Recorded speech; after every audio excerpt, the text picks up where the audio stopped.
What will happen when you die? When your brain stops working, will that be the end of you?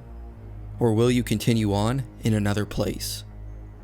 For centuries, people have come back to life at the brink of death and have reported strange experiences of life beyond. Hundreds, who have been brought back to life, have reported that they continued on after their brain stopped, and they only re-entered the body upon being revived. But are these reports really evidence of life beyond death, or are they merely hallucinations created by a brain to cope with the end of its existence?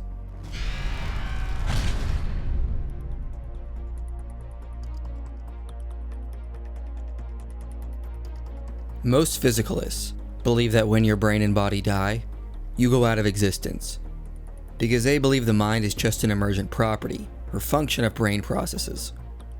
So any and all reports of near-death experiences must just be visions generated by the brain as it is dying. A common argument used to support this notion is that we never encounter consciousness apart from a functioning brain. So we cannot assume consciousness can continue to exist without a brain. However, as we've iterated constantly throughout this series, this is nothing more than a correlation-causation fallacy. Just because we typically see consciousness and brains correlated, that doesn't mean the brain generates or creates consciousness. Also, even before we evaluate the reports of near-death experiences, it seems that we do have instances where we can observe consciousness without a normal functioning brain, strengthening the theory consciousness and brains are only correlated at times, instead of the brain being the cause of consciousness.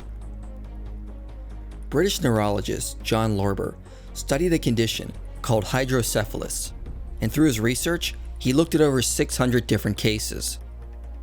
This is a condition where there is an excessive amount of cerebrospinal fluid in the skull, which hinders normal brain development. Of the most severe cases, half were severely mentally challenged, which would be expected if physicalism is true, since the brain does not develop normally. However, the other half of the severe cases had IQs over 100 and functioned properly, even though a normal brain didn't develop. One case Lorber cites is of a male who had only a thin layer of brain cells a millimeter thick, yet had an IQ of 126 and an honors degree in mathematics. Another paper reported that multiple studies documented development of above-average intelligence despite drastically reduced cerebral mantle size in hydroencephalus of early onset. But how could this be? If the brain is necessary for consciousness, how could subjects with abnormal brain development, or almost no brain at all, have a normal conscious experience, development of the self, and live as if there's nothing wrong? For example, Todd Feinberg and John Mallatt assert consciousness requires functional complexity to emerge. It is at the next level of neurobiology that consciousness appears. This level has gained a complex suite of special neurobiological features that are unique to conscious brains. While these special features are built on, depend on, and display all the general life and reflexive functions, their contribution is required for consciousness. On top of this, recent neuroscientific research has identified that the neural correlates of consciousness are primarily localized to a posterior cortical hot zones that include sensory areas, rather than to a frontoparietal network involved in task monitoring and reporting. But these specific areas would be absent or severely damaged in cases of hydroencephalus. If these correlates are where consciousness is supposed to be coming from, why can we observe consciousness in humans who clearly lack such hot zones? As Roger Lewin asked, "This case is nothing new to the medical world. Scores of similar accounts litter the medical literature, and they go back a long way," observes Patrick Wall, professor of anatomy at University College London. But the important thing about Lorber is that he's doing a long series of systematic scanning, rather than just dealing with anecdotes. He has gathered a remarkable set of data, and he challenges, how do we explain it? In other words, cases of hydroencephalus are unexplainable anomalies if physicalist models of consciousness are true. consciousness is existing without the typical observable neural correlates of consciousness. A similar condition, yet more severe, is called hydranencephaly, which is where the brain's cerebral hemispheres are absent to various degrees and the remaining space is filled with fluid.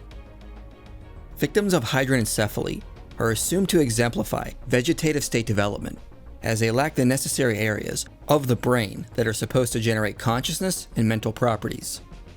As one study put it, according to traditional neurophysiological theory, consciousness requires neocortical functioning, and children born without cerebral hemispheres necessarily remain indefinitely in a developmental vegetative state. But recent research challenges this assumption. One study found their subjects could display enormous amounts of normal conscious behavior, such as distress, pleasure, joy, and they can express themselves through screaming, fussing, smiling, giggling, and laughter. These children are not only physiologically awake in the sense of going through a sleep-wake cycle, but they are alert and responsive to environmental events during wakefulness. They turn to salient stimuli, show situationally contingent emotional reactions, and distinguish familiar voices from those of strangers. All of which is incompatible with the unconsciousness of the vegetative state. Another researcher says, it is widely believed that children with hydranencephaly are not conscious and therefore are routinely classified into the diagnostic criteria of vegetative state. However, there are several pieces of behavioral evidence clearly indicating the presence of consciousness in such patients. Thus, hydranencephaly is another unexplainable anomaly if a complex network within a normally developed brain is what generates consciousness. If some exist with hydranencephaly and are conscious, then this implies consciousness does not require a complex brain. Going deeper, we even have a case where someone was born without a brain, yet displayed signs of consciousness. We have dozens of cases of infants being born brainless. Dr. Robert Leshner says, most children with this condition don't make it past the first year of life. However, there is one case of a boy surviving for several years. In 1984, Andrew Vandel was born without a brain and only a skull filled with fluid. However, against doctors' predictions, he lived several years and was able to laugh, smile, and was described by his adoptive mother as maturing mentally and had an outgoing, bubbly personality that really draws people to him. Due to the lack of a functioning brain, he was unable to speak, see, or walk. However, he still displayed clear signs of life and consciousness. He enjoyed kids' shows and could move across the floor in response to things like doors opening. So he was able to sense through touch and hearing. But if he didn't have a brain, how is this possible on physicalist models? If the brain is necessary for there to be consciousness, how do we explain cases like this, where someone has mostly fluid for a brain, or has no brain at all, and is still a conscious, self-aware mind? Let's also remember, it is more than likely consciousness exists in other animals who have radically different organized nervous systems. The octopus has been observed to have advanced levels of learning and memorization abilities, even though it lacks a hippocampus, which is said to be essential for our memory systems. This research alone undermines established beliefs about the relationship between the human brain and where consciousness comes from. If we're going to account for all the data, how can we claim the inner workings of a complex brain create consciousness? Complex conscious behavior appears to exist without a normal brain, as observed in multiple areas of inquiry. So to argue we never encounter consciousness apart from a functioning brain is false in light of this data. A wealth of evidence suggests consciousness is not dependent on a normally developed brain, but is only correlated with the brain in certain circumstances, which supports the notion human consciousness could exist and continue on after death.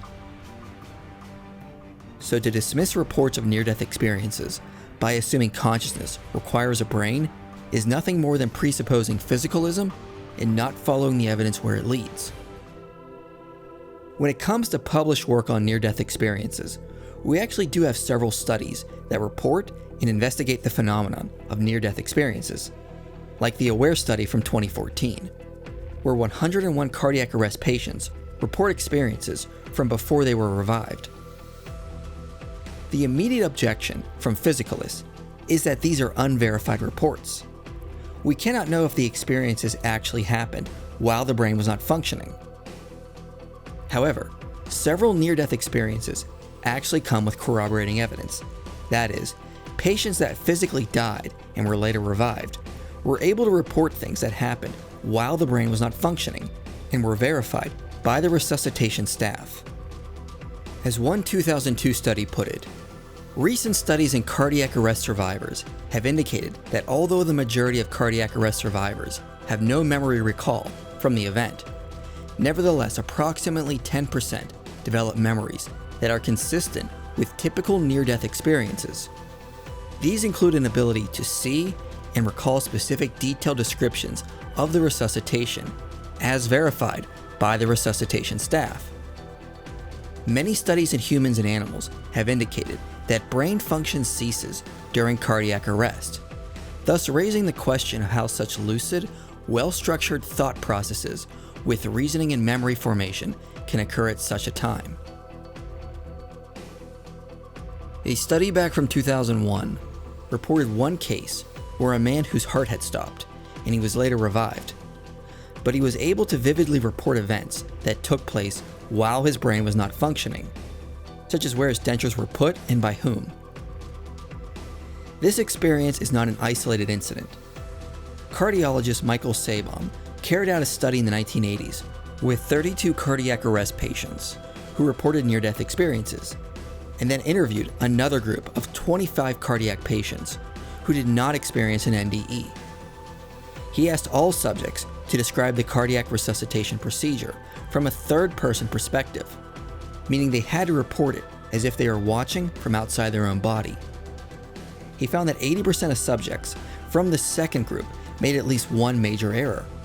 However, the NDE patients made no errors in their reports, which supports the notion that NDE patients may have actually watched their bodies being revived. Dr. Penny Sartori recently replicated similar findings in a 5-year study, where the control group also made errors, but those who had an NDE were able to accurately report what happened. Sabom also reports a case of a woman named Pam Reynolds. Dr. Sabom was able to obtain verification via fax of the medical procedures. Pam had to undergo something called hypothermic cardiac arrest to remove an aneurysm deep within her brain. Her eyes were lubricated and taped shut, and she was put under general anesthesia. Her body temperature had to be cooled 25 degrees within 10 minutes. Her heart was deliberately stopped and her EEG went flat. Her brainstem evoked responses ceased entirely, and she underwent total brain shutdown. Then the blood was drained from her brain so the aneurysm could be removed.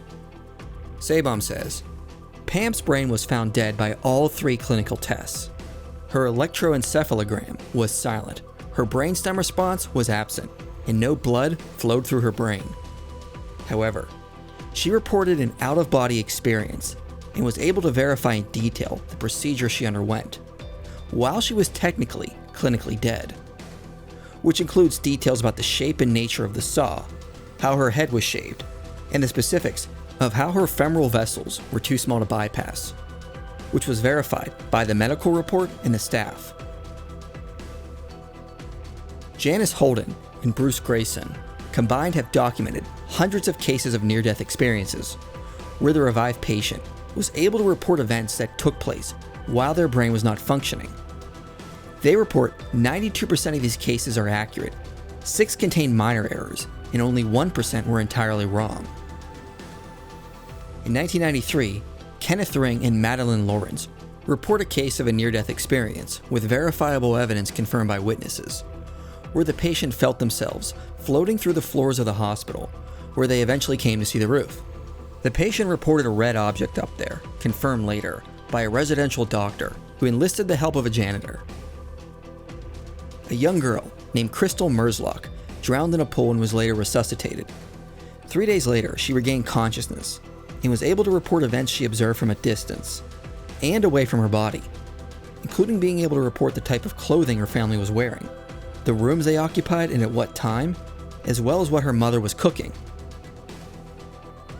There are hundreds of other similar cases I could cover, but some of the more interesting cases are those of people born blind who have near-death experiences and are able to report vision-type experiences before being revived. One woman, blind from birth, was able to accurately describe physical appearances of deceased relatives and friends.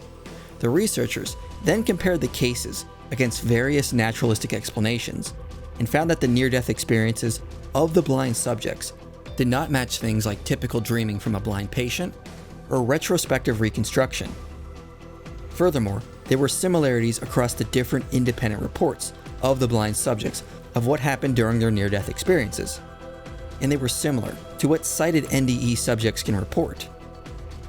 Thus, the researchers say the blind persons in our study saw what they certainly could not possibly have seen physically.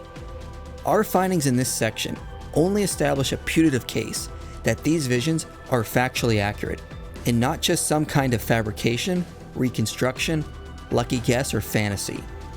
The rumors some of us have been hearing all these years that the blind can actually see during their NDEs appears to be true. Furthermore, the majority of subjects seem to agree these experiences are not like dreams or hallucinations, as they are reported to feel extremely real and vivid. For example, patients under ketamine tend to recognize the illusionary character of their experience. Penny Sartori noted that while conducting her 5-year study on near-death experiences, that some patients also experienced an hallucination at separate times. They were able to distinguish between the two and recognize the illusionary nature of their hallucination, but noted this didn't correspond to their near-death experience. Plus, the hallucinations were random, bizarre, and just didn't make sense. The NDEs lacked these qualities and seemed to be extremely real, not dreamlike or hallucinatory. Likewise, when we dream, we tend to look back on them knowing they were just illusions. For people who have a near-death experience, the effects tend to be different. Instead, when researchers have surveyed the literature, it was found 81% of subjects believe they did separate from the body, and 82% were convinced life continues on after death. Another study reported a significant decrease in fear of death that occurred among these patients. Dreams simply don't create these effects. As the AWARE study put it, as hallucinations refer to experiences that do not correspond with objective reality, our findings do not suggest that veridical awareness, near-death experience, and cardiac arrest is likely to be hallucinatory or illusory, since the recollections correspond with actual, verified events. Some argue that these experiences are caused by a dying or reviving brain, that as the brain is experiencing death, it generates these vivid and powerful experiences to help cope with the fear of dying. But there is no empirical evidence the brain does this.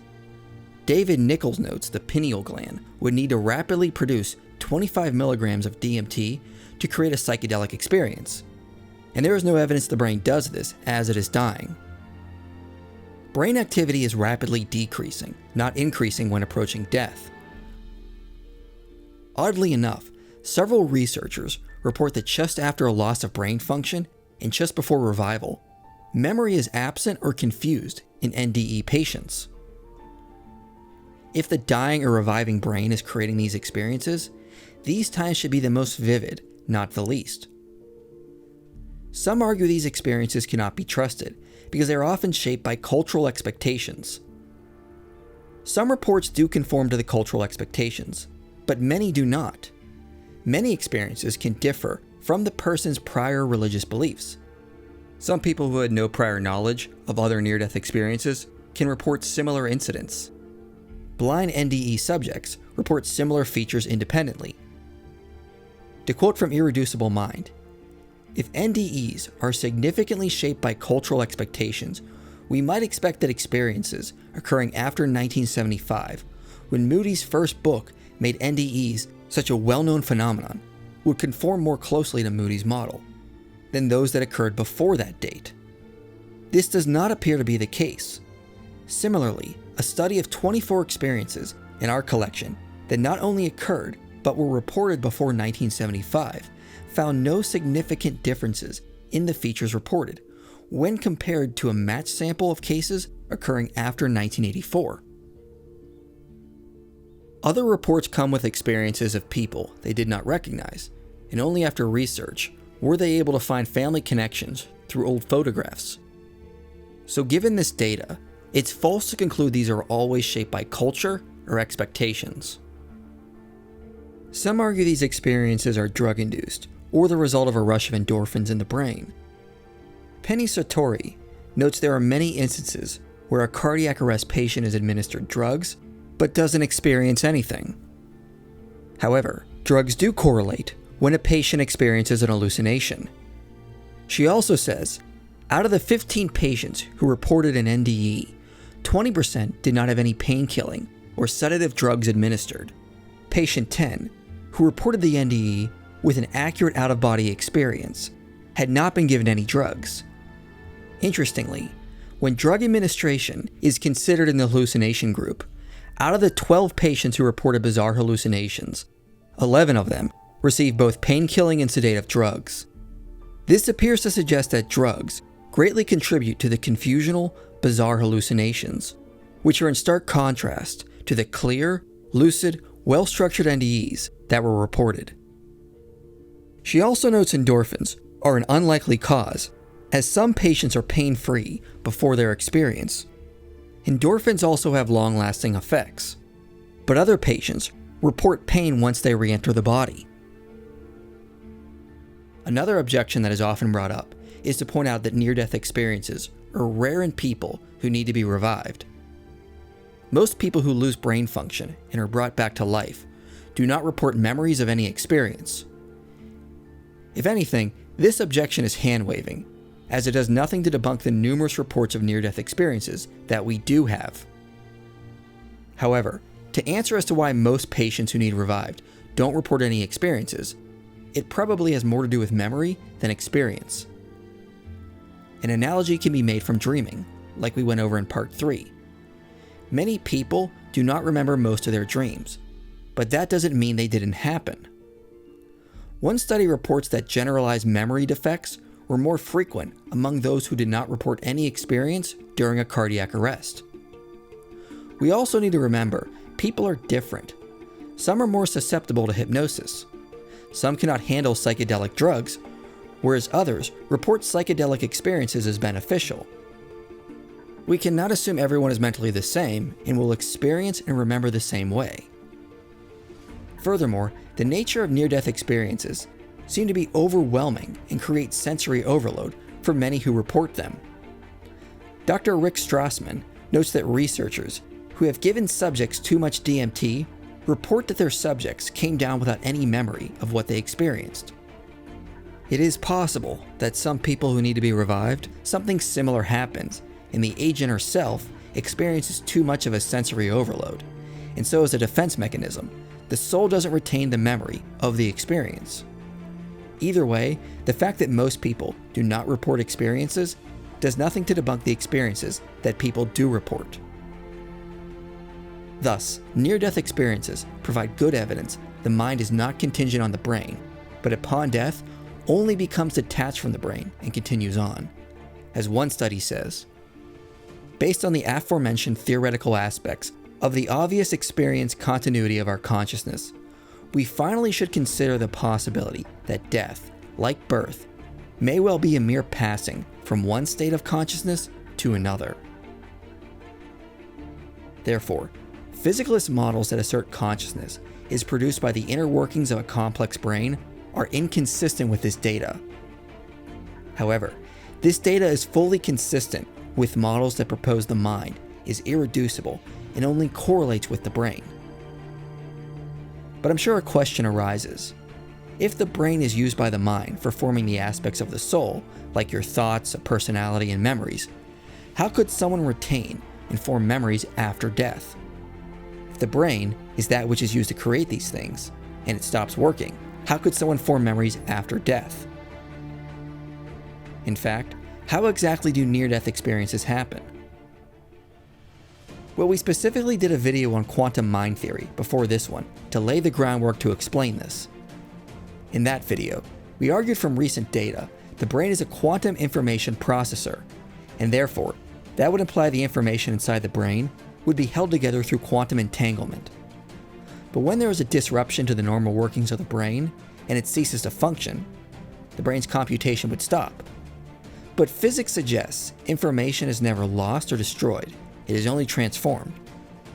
The quantum information in our brain, our soul, would simply disconnect from the brain, but still be held together by entanglement and simply carry on without the body. This would explain how it is possible a mind and their soul can continue on after the body is pronounced dead. But if the body is revived and the brain begins to function again, the information would re-entangle with the brain from whence it came and return to life, so to speak. Thus, the quantum soul that gives us our identity and is built up throughout this life could possibly continue on as this theory predicts. It would account for how near-death experiences are possible. This would also explain another phenomenon. In rare cases, someone suffering from dementia or other brain-related issues will experience something called terminal lucidity, where just before death, a patient will regain their mental clarity and memory and seem to lose all signs of their disease. If the soul is becoming disconnected from the brain, which was used to build the soul up over time, and is now decayed or became damaged, then the agent might be able to experience its soul in a more full realization after disconnection. As the body is dying, and once the soul has become fully disconnected, the mind might have more access to deep information of the soul that could have been lost due to the brain's pathways being damaged. Remember, the brain localizes consciousness in order to begin building a soul, but once the brain decays and ceases to work, the mind may gain a deeper grasp on its own soul after death. Thus, the evidence indicates this life would just be the start, and death would be far from the end. Our time in this age would be important for allowing us to have experiences, make choices, and build an identity. But if this theory holds true, and the evidence in near-death experiences and quantum mind theory indicate it is likely, our journey would be far from over upon death. Perhaps our identity and consciousness will leave this place and go on to entangle with something or someone far greater than we could ever imagine.